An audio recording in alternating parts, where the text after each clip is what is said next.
गोस्वामी तुलसीदास 1511 से 1623 हिंदी साहित्य के महान संत कवि थे।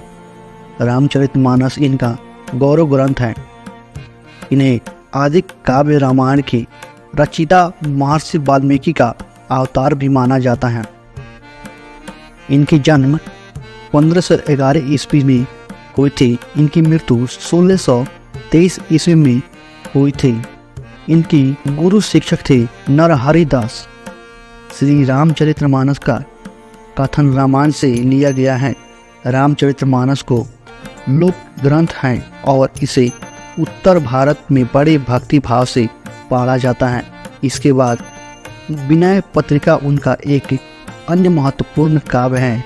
महाकाव्य श्री रामचरितमानस को विश्व के 100 सर्वश्रेष्ठ लोकप्रिय काव्यों में 46वां स्थान दिया गया है। तुलसीदास जी स्मार्थ वैश्व थे। गोस्वामी तुलसीदास का जन्म स्थल विवादित है। आधारिकाश विद्वानों और राजकीय साक्ष्यों के अनुसार इनका जन्म सोरू सुकर क्षेत्र जनपद कासगंज उत्तर प्रदेश में हुआ था। कुछ लोग इनका जन्म राजापुर जिला चित्रकूट में हुआ मानते हैं। सोरू उत्तर प्रदेश के कासगंज जनपद के अंतर्गत एक सतयुगिनी तीर्थ स्थल सुकर क्षेत्र है। वहाँ पर पश्चिमी सचिदानंद शुक्ल नामक एक प्रतिष्ठ सडान ब्राह्मण रहते थे। उनके 2 पुत्र थे, आत्माराम शुक्ल और जीवाराम शुक्ल। आत्माराम शुक्ल एवं पूर्णसी के पुत्र का नाम महाकवि गोस्वामी तुलसीदास था, जिन्होंने श्री रामचरितमानस महाग्रंथ की रचना की थी।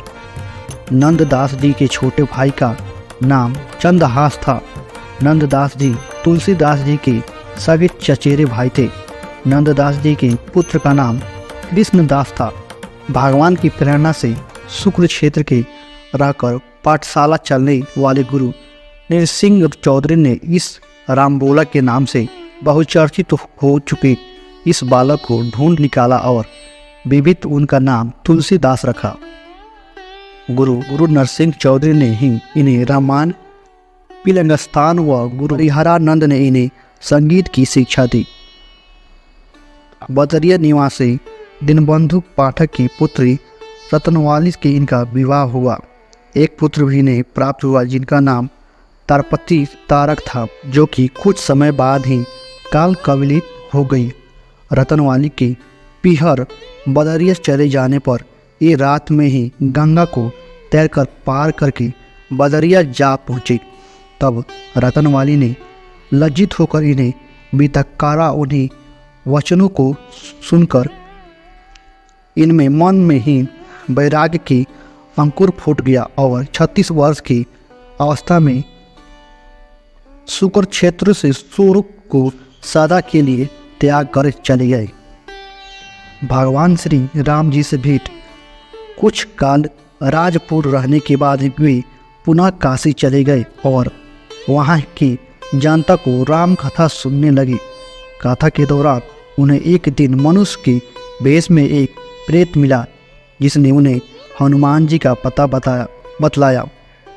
हनुमान जी से मिलकर तुलसीदास ने उन्हें श्री रघुनाथ जी का दर्शन कराने की प्रार्थना की। हनुमान जी ने कहा, तुम चित्रकूट में रघुनाथ जी दर्शन होंगे। इस पर तुलसीदास जी की चित्रकूट की ओर चल पड़ी। चित्रकूट के पहुंचकर उन्होंने राम घाट पर अपना आसन जमाया। एक दिन वे प्रशिक्षण करने निकलने ही थे, क्योंकि यातायात मार्ग में उन्हें श्री राम के दर्शन हुए। इन्होंने देखा कि 2 बड़े ही सुंदर राजकुमार घोड़े पर सवार होकर धनुष वार लिए जा रहे हैं। तुलसीदास ने उन्हें देखकर आकर्षित तो हुए, परंतु उन्हें पहचान न सके।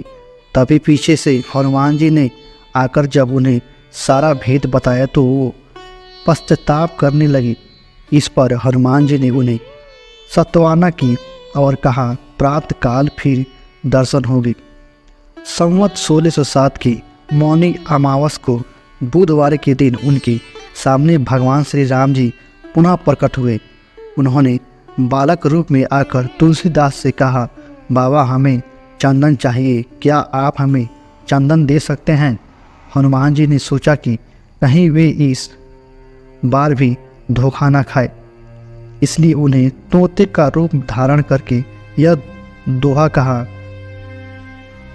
चित्रकूट के घाट पर भाई संत की भीड़, तुलसीदास चंदन से घिसे तिलक देहु रघुवीर। तुलसीदास भगवान श्री राम जी का उस अद्भुत का छवि को निहार कर अपने शरीर की सुध बोध ही भूल गए। भगवान ने स्वयं अपने हाथ से चंदन लेकर अपने तथा तुलसीदास जी की मस्तक पर लगाया और अंतर ध्यान हो गए। संस्कृत में पग रचना। संवत 1624 में वह हनुमान जी की आज्ञा लेकर अयोध्या की ओर चल पड़ी। उन दिनों प्रयाग में माघ मेला लगा हुआ। वे कहा कुछ दिन के लिए हार गए। पर्व के 6 दिन बाद एक वट वृक्ष ने नीचे उन्हें भारद्वार और यज्ञवल्क मुनि के दर्शन हुए। वहां उस समय वहीं कथा हो रही थी जो उन्हें सुकुर क्षेत्र में अपने गुरु से ही सुनी थी। माघ मेले समाप्त होते ही तुलसीदास जी प्रयाग से पुनः वापस काशी आ गए और वहां की प्रहाद घाट पर एक ब्राह्मण के घर निवास किया। वहीं रहते हुए उनकी अंदर कवि शक्ति का प्रफुता हुआ और वे संस्कृत की पद रचना करने लगे।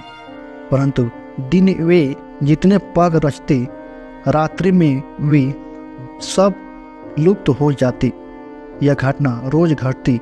8वें दिन तुलसीदास जी को स्वप्न हुआ। भगवान शंकर ने उन्हें आदेश दिया कि तुम अपनी भाषा में काव्य रचना करो। तुलसीदास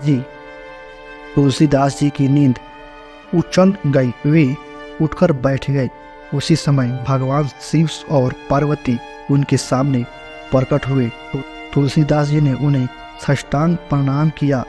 इस पर प्रसन्न होकर शिव जी ने कहा, तुम अयोध्या में जाकर रहो और हिंदी में काव्य रचना करो। मेरे आशीर्वाद से तुम्हारी कविता सामध्य के समान फलवती होगी।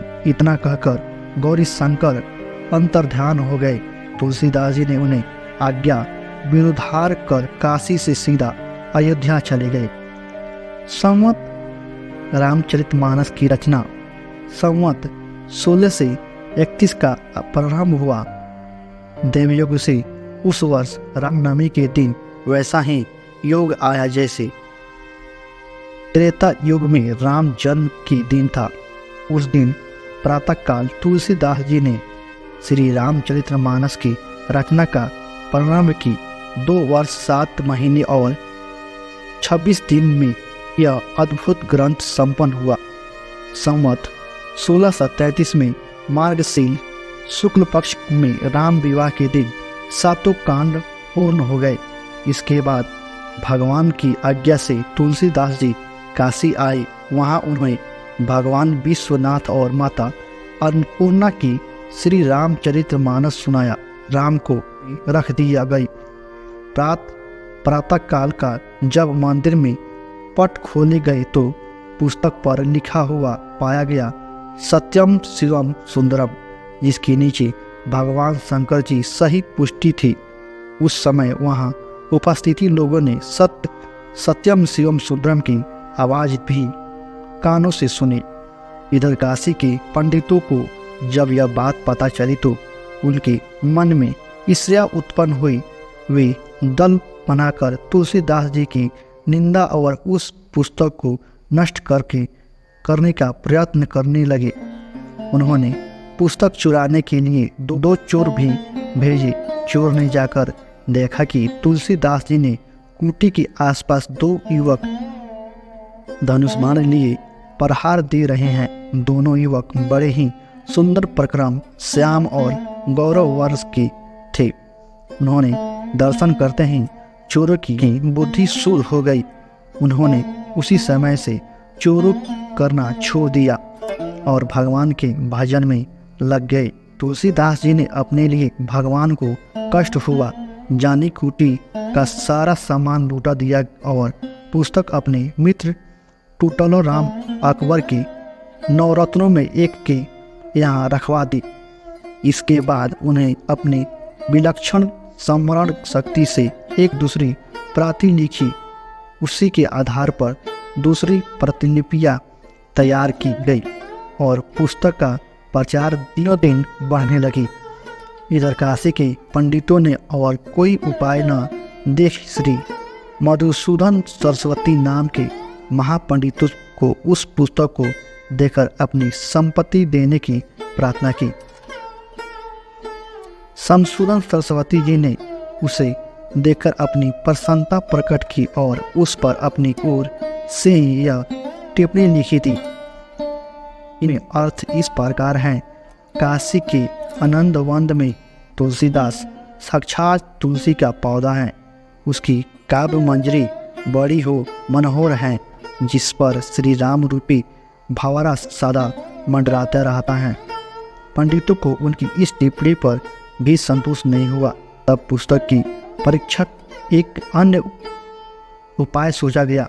काशी के विश्वनाथ मंदिर में भगवान विश्वनाथ के सामने सबसे ऊपर वेद, उनके नीचे शास्त्र, शब्दों के नीचे पुराण और सबसे नीचे रामचरित्र रख दिया गया।